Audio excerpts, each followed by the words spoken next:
Our very first session is entitled on financing SRHR with focus on safe abortion services in turbulent times.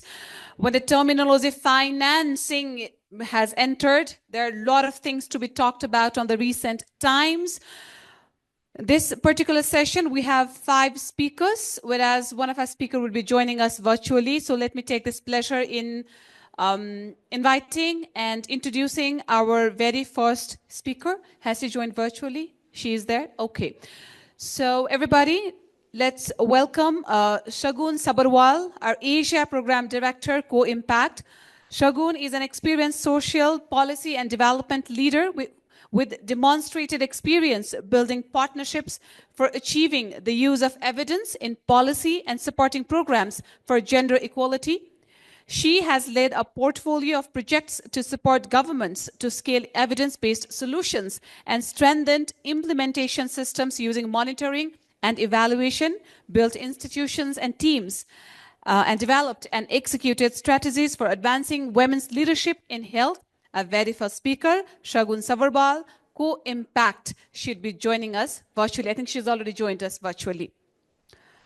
Our second speaker is Anuradha Rajan.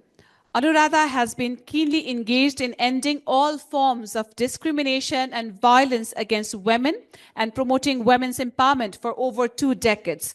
She holds a doctorate from Tata Institute of Social Sciences and has extensive experience in program development and feminist monitoring and evaluation.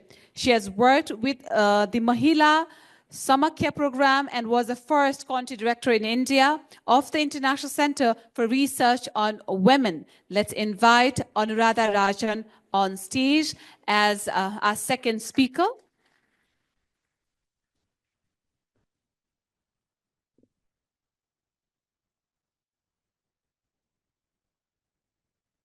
I'll be introducing the moderator at the last. Our third speaker, we have Anuradha ji on stage. Our third speaker, Debanjana Chaudhary, who has over 22 years of experience in advocacy and policy, working in feminist cross movements of SRHR, climate justice, and gender equality. She has led an Indian coalition on safe abortions and gender equality called the Pratigya Campaign for Safe Abortion-led programs. In her previous role as Director of Programs and Partnerships at the MSI Reproductive Choices Foundation for Reproductive Health Services, India, she has successfully led policy changes that improved access to SRHR services in India, Bangladesh, and Vietnam, and has built a framework on humanitarian support, child rights, and gender rights. Debanjana Chaudhary, our third speaker and panelist.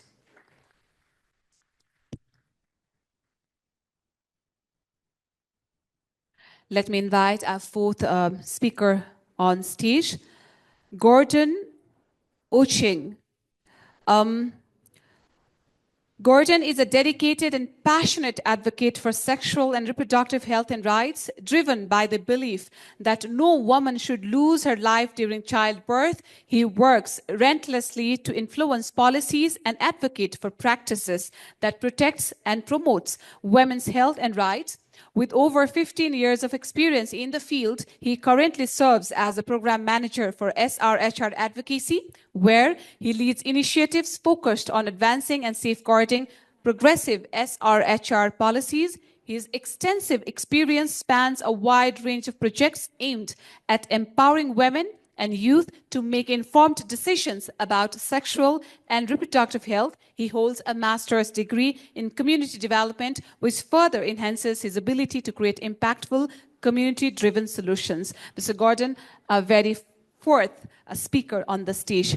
Let me take this opportunity in inviting and introducing our fifth speaker, Ankit Gupta.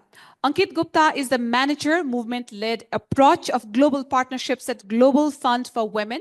Ankit is a queer feminist and sex worker rights activist passionate about sexual and reproductive health and rights, especially for people from marginalized communities, including queer and trans people and sex workers.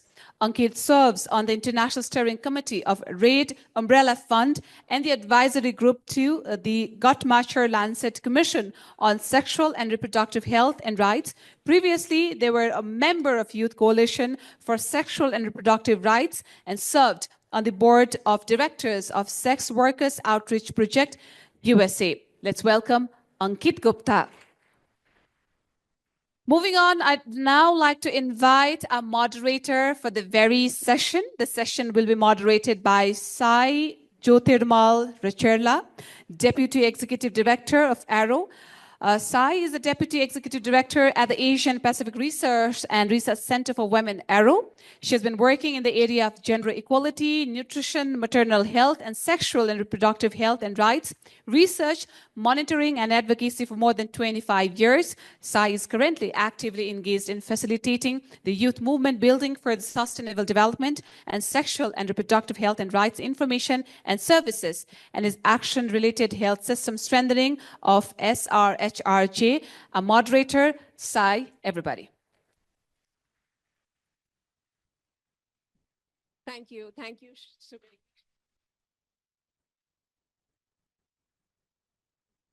Okay, thank you, Sugarika. And welcome everyone to this panel on financing sexual and reproductive health and rights with focus on safe abortion services in turbulent times. I think we all relate with this theme, and today we will have some conversations that will, give some food for thought for us as we move along some difficult times. So we have a great lineup of speakers today with us. We have donors. We also have organizations working at regional and at global levels towards sexual and reproductive health and rights. We all know that robust financing, both development assistance, but also domestic financing, whether it is coming from taxes, but also coming from insurance, or we also see most of our expenditure is also from out of pocket. These are also very key in realizing the reproductive rights and choices of women and girls in all their diversities in our part of the world. Now, any disruptions in health financing will result in, we all know that fewer contraceptives, more unintended pregnancies, more unsafe abortions, and fewer reproductive health and rights choices. Our own organization, Arrow, the Asian Pacific Resource and Research Center for Women, in our own regional analysis, we have observed that maternal mortality rates have stagnated or increased since 2015.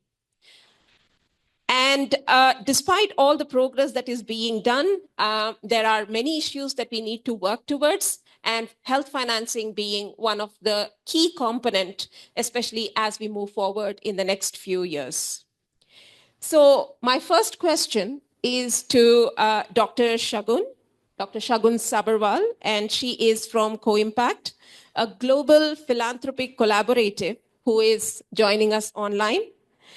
Dr. Shagun, what role does Co-Impact play to improve the lives of millions of women and adolescents through approaches that you use, such as just and inclusive health systems? An additional question to you is, in an environment of deficit resources, how can we enable sustainable funding for sexual and reproductive health and rights and gender equality? Over to you, and you have 3 minutes. Great. Thank you so much, Sai. And just a big thank you to all the organizers and to all my fellow panelists. I think I'm really excited to be here. I would very much have loved to be in the room physically present with all of you, but due to some personal reasons, I couldn't join for the launch. However, I've been here since morning and listening to some amazing presentations, especially the country level presentations that were made were really, really exciting.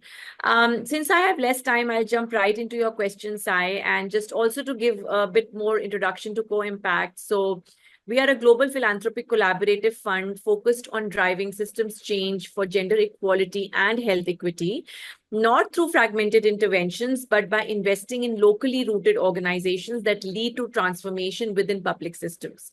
So what does this big sentence actually mean? So just to unpack this, I think what we have realized over the years, and this is where I think Co-Impact also tries to relook at philanthropy, where we feel that philanthropy's role can really be in first of all acknowledging that no problem can be solved just by the government or just by the community if they do not come together and work. So what we really need are organizations, are locally rooted organizations actually, that can be bridge builders to make sure that the actual needs that the communities are experiencing, especially in fields such as sexual and reproductive health, where so much of even diagnosis of the problem keeps getting, marginalized, like, the problems that the adolescent girls face in accessing sexual and reproductive health. Like, we heard a lot about how the rates of maternal mortality across these different regions are either stagnating, despite there having been more, policy reforms that have happened more at the law level. So what at Co-Impact we believe is that if we could find these bridge builders and really encourage the partnership between health systems and what the communities need, we can really transform these public systems. So what I would like to also say to the question that you were talking about, the resource scarcity, I think ultimately to have sustainable systems that are inclusive, effective, you need for the resource allocation to happen actually from these public health system side. So philanthropy can come in, they can provide grants, but those are all short-term measures. Ultimately, the need is for the systems themselves to get strengthened so that they can really help make an impact on the ground. And then it's also in parallel investing in the institutional capacity of the organizations that are on the ground. I think many times funding is very, very project based. It is very it's not enough. It doesn't provide that risk capital to these organizations to really invest in their systems, in their own leadership. And Co-Impact really brings this trust-based philanthropic view to things. So I know we are short on time. So Sai, I'll hand it back to you.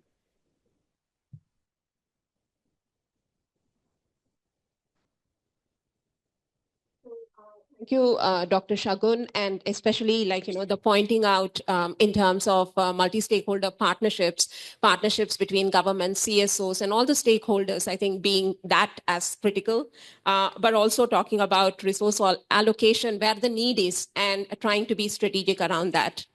Our next speaker is Dr. Anuradha, and Dr. Anuradha, your question is, what role does South Asia Women's Fund India play to advance women and girls' rights and freedoms, including their sexual and reproductive health and rights? And again, the same question, in an environment of deficit resources and funding cuts, how do we enable sustainable funding for gender equality and SRHR? Over to you. Thank you. Thank you. First of all, I'd really like to see this is a very important moment. I see this is a very important moment where government and civil society is coming together to define a situation where the term gender itself is being taken off the lexicon of many, many documents. So I think power to all of us for having reached where we have.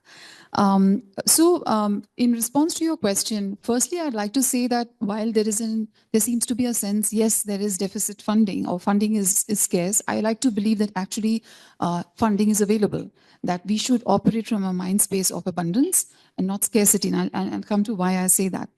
So women's funds, we are a women's fund, and women's funds typically are a mechanism. We are a tool, if I can say, to unlock philanthropy. To unlock philanthropy, which is seemingly scarce right now, but I think it's sitting in places where we need to go and unlock it. It's for purposes which may not necessarily serve the cause of gender equality, but it's available.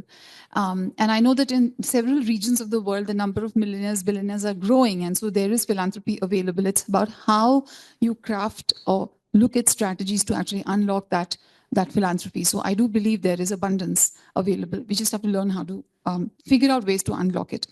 So as women's funds, that's really our role. Our role is to unlock philanthropy in the service of organizations that are working around or that are trying advancing the agenda of gender justice, gender equality for women in all their diversity, girls in all their diversity. And how do we do that? We do that by building a case. And how do we build a case for more resources to flow towards gender equality? We do that by gathering a lot of evidence on what the unmet needs on the ground are, which need to be resourced effectively. We also build a case through our practice of grant making, which is very responsive.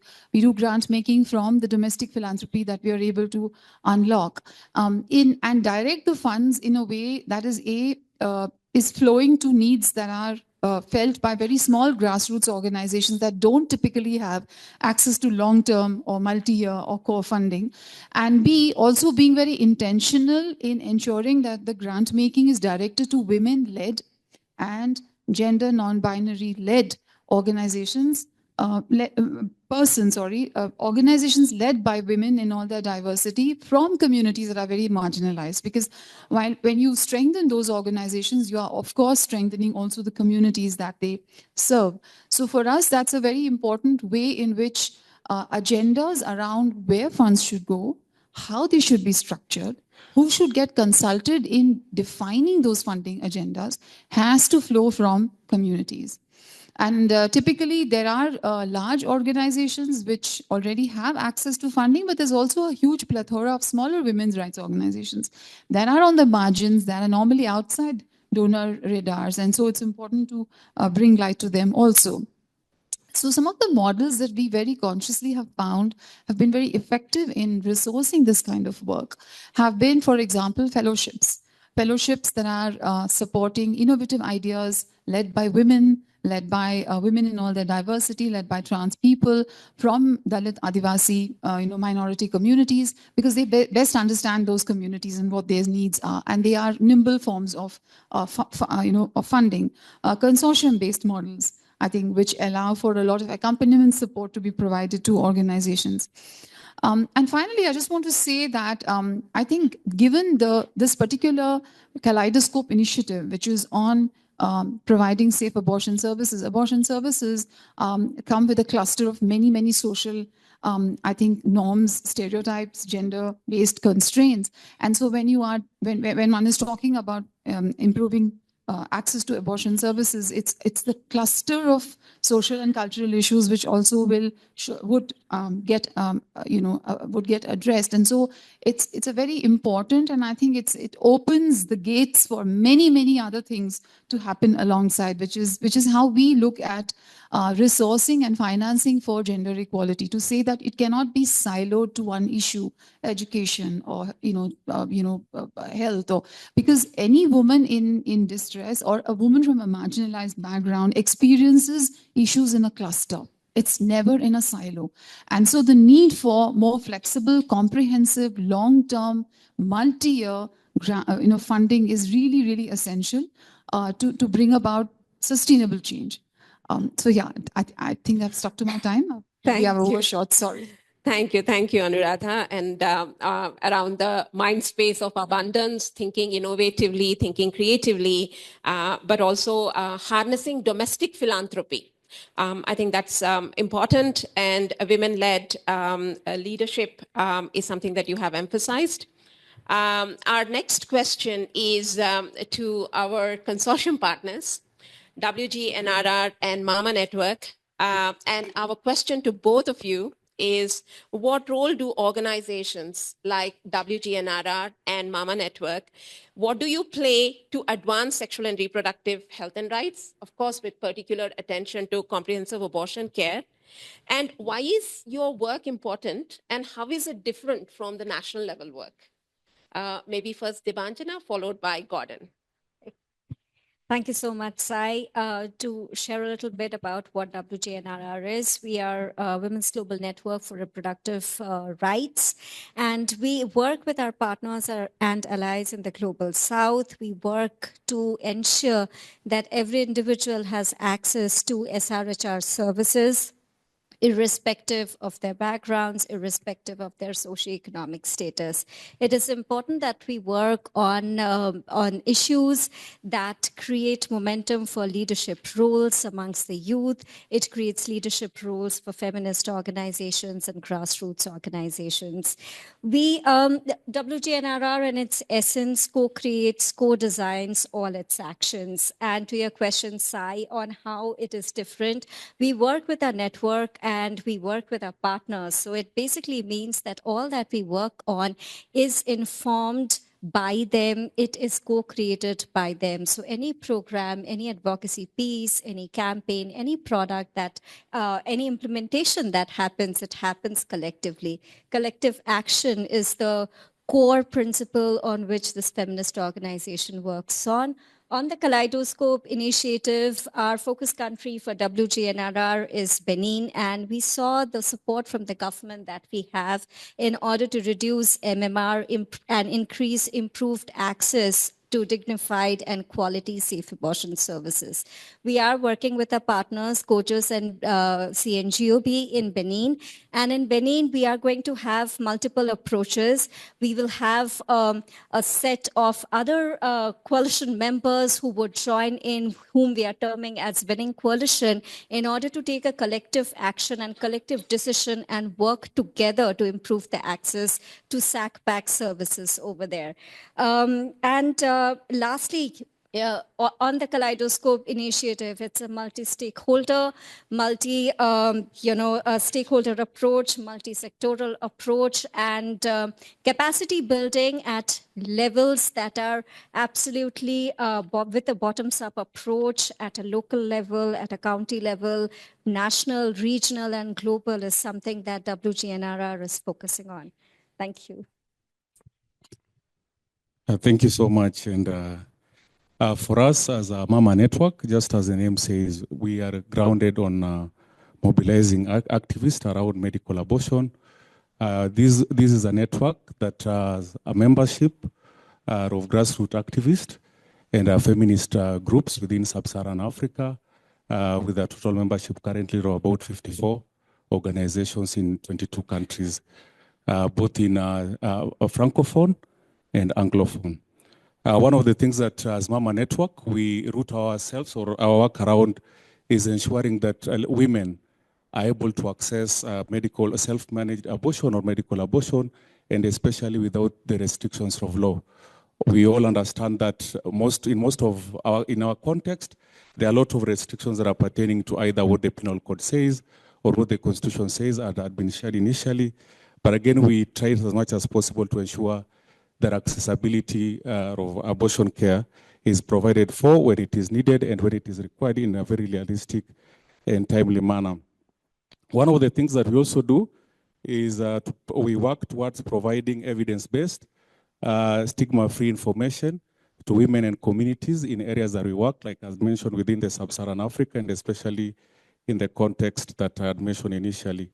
One of the things, there's so many, apart from just ensuring that we are working with activists or grassroots activists, we also know that SMA is one of the transformative ways that has enabled, and I think you remember when Dr. Jean presented, that in terms of having induced abortions in Kenya, the increase has been attributed to medical abortion, and that tells you that the work that is grounded within the community is especially enhanced by the same.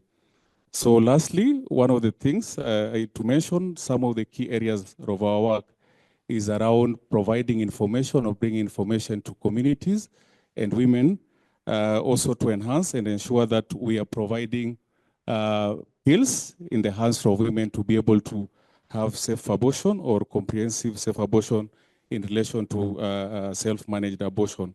And then lastly is also to ensure that we are building movements around self-managed abortion. In relation to what we are doing, as I conclude, is that we are grounded and we ensure as much as possible in the context that we are currently working in, is that we are providing an avenue for linking and learning as a network for all our members. And in linking and learning, we have opportunities to share knowledge, best practices, and lessons as they happen. And we also have an opportunity to amplify voices of grassroots organizations as they happen, as they undertake their respective work within the different contexts that they work in. Thank you. Thank you, Debanjana, and thank you, Gordon. And definitely, as regional and as global organizations, network building, these are some of our strengths: co-creation, collective action, ensuring there is linking and learning happening across different countries, and also mobilizing activists through capacity strengthening, including on technical aspects. And that's the strength of Mama Network, where they actually provide technical support around self-managed abortion. So I would now come back to Shagun. Shagun, as part of Co-Impact's work, you advance collaborative, trust-based philanthropy for systems change and gender justice. Can you reflect further on this? Yeah, thanks, Sai. And I think I kind of alluded to a little bit in my first answer. And I think some of the other panelists have also talked about how multi-year, longer-term funding is something that is needed to be able to really support organizations so that they take the ownership, leadership, and can really be the influencers rather than it being, either big foreign foundations or big, INGOs taking on this role. So I think for Co-Impact, it's not just about ensuring that there is inclusivity at the level of the community and the agenda in terms of what is important, where is the budget being allocated. All of these things have to be determined on the basis of the community needs, but also from the perspective of who's bringing the expertise on the table, who is really trying to drive the change. It really must come locally. It must be driven locally through local partners. So our model is that we really look for partners that are deeply embedded within the regional context in which we work. So that's also similar to the model that we are seeing with the Kaleidoscope initiative, where you have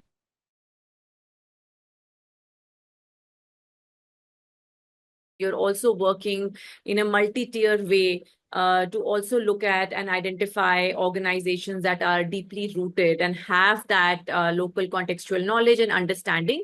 And then we really support them through funding so that they are able to deepen this relationship. They're able to build strategies that are long-term in nature and move away from this idea of just writing proposals for other donors versus thinking, okay, what would it take, for example, to have a system that works to provide safe abortion access to young women and other groups, right, who are typically marginalized. So this shift from saying that this is what the donor wants and this is how you need to do, to saying, okay, what do you think is going to really work in this complex landscape, is really at the heart of how we approach our work. And I think the other thing I will mention is that, these days, even language, which is very rights-based focus or which is very much about justice, is, we know, is increasingly being called into question, and there is a lot of shrinking of the civic space that's also happening. So that is where I think the philanthropic funding can play an important role in allowing for these local partners to also come up with strategies that can help them in better framing, that can help them in really getting that seat on the table. So I'll stop there and hand it back to you. Thank you, Shagun. And I think what Shagun is also emphasizing is local ownership of the agenda, so that our resources are efficient, basically. And coming back to you, Anuradha, you talk about resource justice. And can you reflect further on that concept? Sure. I'd just like to say that resource justice from the world of women's and feminist funds that we are located in the network, it's both a philosophical concept as well as an operational, I think, from an operational point of view. So it really, from the point of view of what it really stands for, it's about the thinking behind resource justice is defining or framing philanthropic giving that is rooted in redistribution of resources which stand for power. And so when you redistribute resources as a philanthropist, the redistribution of power that is imminent or that should typically define how those resources get deployed. So the principle of fairness and justice, which is embedded when philanthropy chooses to engage in giving is a very critical part of resource justice. And so as a feminist and women's fund, when we talk about our core belief and practice of resource justice, it is to say that the giving has to come from a point of fairness. It has to come from a point of not just the giving itself, but how the giving happens in ways that is empowering, in the way that the agenda on what needs to be funded is co-created, is respectful, and is very cognizant of what the reality on the ground is. So resource justice is both a principle as well as a practice. So when we come to the practice piece of resource justice, I think for us in the kind of grant making that we do as a women's fund, we're very, very cognizant about one, moving with what the voices on the ground amplify are the funding needs, where the resources need to be parked, and in constructing the funding in a way that takes the reality into account and makes the ownership really rest with those who are actually at the other end. And I think it also comes from the feminist, I think, philosophy that at the end of the day, the accumulation of wealth that has happened on the backs of people who have chosen to give up that wealth because of a variety of reasons, because they've just not had the opportunity. So when you are engaging in philanthropy, ideally, it is progressive philanthropy if it emanates from this notion of redistributing resources in a fair way. So in the grant making process also, bringing in resource justice means being highly flexible, responsive, and being very cognizant of really what the needs on the ground, and for people on the ground to define how they'd like to structure that resource, because they best know how to solve the problem because they're facing it. So. Thank you. Thank you again, Anuradha. And I think both Shagun and Anuradha are actually talking about local ownership, redistribution of resources, fairness. And these are some of the principles that, philanthropy can take into account as we move in constrained arenas, so that we know where the need is, and then we actually collaborate, and we do not duplicate our work, but focus on local ownership. Thank you. Thanks to both of you. And now our next speaker is Ankit Gupta from Global Fund for Women. And Global Fund for Women is the consortium partner for Kaleidoscope initiative. Ankit, how does Global Fund for Women support gender justice movements and create meaningful change? And how do you plan to carry forward this work in current times of dwindling funding? Thanks, Sai. And I think, as so many of my speakers before me have spoken, I think we do live in very unprecedented times. I think the funding cuts for gender justice movements cannot be taken lightly. And this is not just about the US government. I think we've seen several governments, including the Dutch government and private philanthropists like Wellspring, shut down, reduce funding.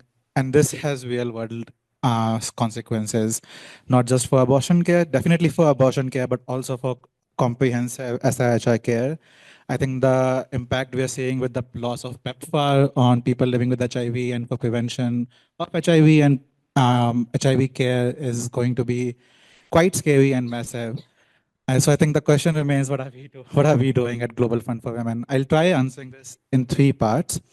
First, Global Fund for Women is a feminist fund. What does that mean? It means that we fund groups, movements, and collectives led by women, trans people, and gender diverse people. We've been doing this for nearly 40 years. In our work, we prioritize trust-based philanthropy. And what this means is we provide long-term, unrestricted, and multi-year funding that I think Anuradha very well has been highlighting the importance of.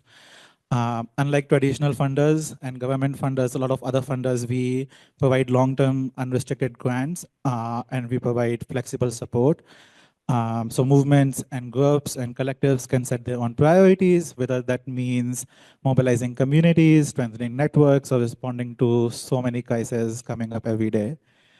We fund beyond projects and we support ecosystem building, such as the work we see at Kaleidoscope, where we really want to focus on leadership development and advocacy efforts to create systematic change.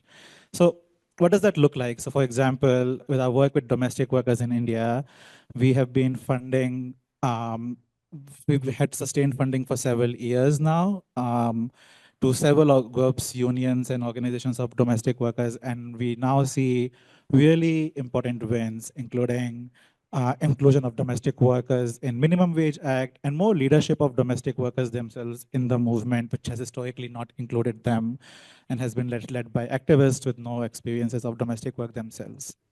Second point is we focus on strengthening alliances and shared resources. And how do we do this? We do this by collaborating with feminist funds, regional funds, and allied donors, where we can pool resources and reduce duplication. Global Fund for Women has a long, rich history of seeding several feminist funds around the world. And just this year, we really want to renew that support, and we are focusing on a new strategy for feminist funds and women's funds to deepen our collaboration and partnership with them. And I think I personally really liked what you said, Anuradha, about that the reduced funding doesn't imply there's a lack of wealth. We've only seen more billionaires and millionaires in the recent times. I think the question is, how do we convert that money into funding for gender justice movements? I think we do this by, I think what we've learned is we cannot have few resource pools. We cannot solely rely on governments and large institutions. We have to think about alternative sources of funding, including individual donors. One such example definitely in front of all of us is Mackenzie Scott, who has given close to $20 billion unrestricted funding for women's movements and several other movements. And I think we need to cultivate more such donors. At Global Fund for Women, we have been working and advocating with our funders, especially individual funders, to highlight the impact of these recent changes, especially on women and marginalized people. Our core strength is working with individual donors. About 70% of our funding comes from individual donors. So that's what we focus on at Global Fund for Women. So what we are doing now is we are amplifying resources and research from partners, creating platform for them to share their voices and stories, and putting resources as much as we can to bring these gaps to the front. And I think what we've seen in the room today is more domestic funding, more domestic governments stepping up. It's so great to see government of Nepal, Kenya, and Benin in the room, and the great work we've seen. And I think we need to cultivate more of these relationships.